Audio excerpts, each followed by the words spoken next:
हिंदू पंचांग के अनुसार प्रतिवर्ष श्री कृष्ण जन्माष्टमी से 1 या 2 दिन पहले हल षष्ठी व्रत आता है।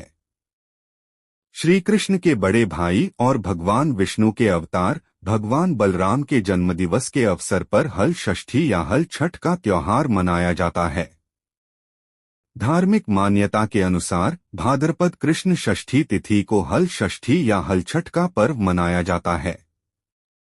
इस दिन माताएं अपने बच्चों की रक्षा के लिए व्रत रखती हैं। इसी दिन भगवान कृष्ण के बड़े भाई श्री बलराम का जन्म हुआ था। इसलिए महिलाएं इस दिन व्रत रखकर अपने पुत्रों के लिए लंबी आयु और समृद्धि की कामना करती हैं। मान्यता है कि इस व्रत को रखने से संतान के जीवन के कष्ट दूर होते हैं और यह व्रत पुत्रवती महिलाओं के लिए विशेष रूप से महत्वपूर्ण है। इस व्रत को रखने से बलराम जी का आशीर्वाद मिलता है और संतान बलराम जी की तरह ही बलशाली होती है। आइए जानते हैं हल षष्ठी व्रत कथा के बारे में। हल षष्ठी की व्रत कथा के अनुसार प्राचीन समय में एक ग्वालिन थी जिसका प्रसव काल बहुत निकट था। एक तरफ वह प्रसव की पीड़ा से व्याकुल थी तो दूसरी तरफ उसका मन दूध दही बेचने में लगा हुआ था। उसने सोचा कि प्रसव हो जाने पर दूध दही यूं ही बेकार हो जाएगा, इसलिए उसने दूध दही के घड़े सिर पर उठाए और बेचने के लिए निकल पड़ी। लेकिन थोड़ी दूर जाने पर उसे प्रसव पीड़ा हुई। वह एक झरबेरी की आड़ में गई और वहां एक बच्चे को जन्म दिया। बच्चे को वहीं छोड़कर वह नजदीकी गांवों में दूध दही बेचने चली गई। उस दिन हल षष्ठी थी। उसने गाय और भैंस के मिश्रित दूध को केवल भैंस का दूध बताकर गांव वालों को बेच दिया। इधर जिस झरबेरी के नीचे उसने बच्चे को छोड़ा था उसके पास ही खेत में एक किसान हल चला रहा था। अचानक उसके बैल भड़क गए और हल का फल शरीर में घुसने से बच्चा मर गया।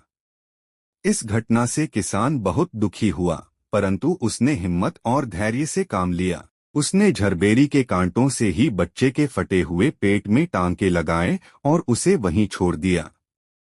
कुछ समय बाद ग्वालिन दूध बेचकर वहां आई।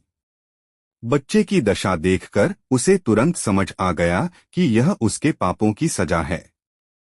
उसने सोचा कि अगर उसने झूठ न बोला होता और गांव की स्त्रियों का धर्म न भ्रष्ट किया होता तो उसके बच्चे की यह हालत न होती। इसलिए उसने फैसला किया कि उसे गांव वालों को सच बताकर प्रायश्चित करना चाहिए। इस निश्चय के साथ वह उस गांव में पहुंची जहां उसने दूध और दही बेचा था। वह हर गली में घूमकर अपने किए और उसके परिणामों का वर्णन करने लगी। तब स्त्रियों ने उसे अपने धर्म की रक्षा के लिए और दया दिखाकर क्षमा कर दिया और आशीर्वाद दिया। जब वह कई स्त्रियों से आशीर्वाद लेकर झरबेरी के पास पहुंची तो उसे देखकर आश्चर्य हुआ कि उसका पुत्र जीवित है।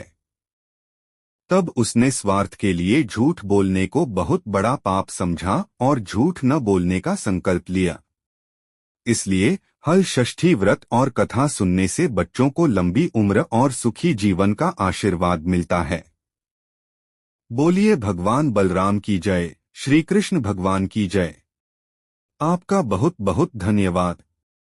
अगर आपका ये वीडियो अच्छी लगी तो कृपया इसे लाइक और शेयर करें और चैनल को सब्सक्राइब करें।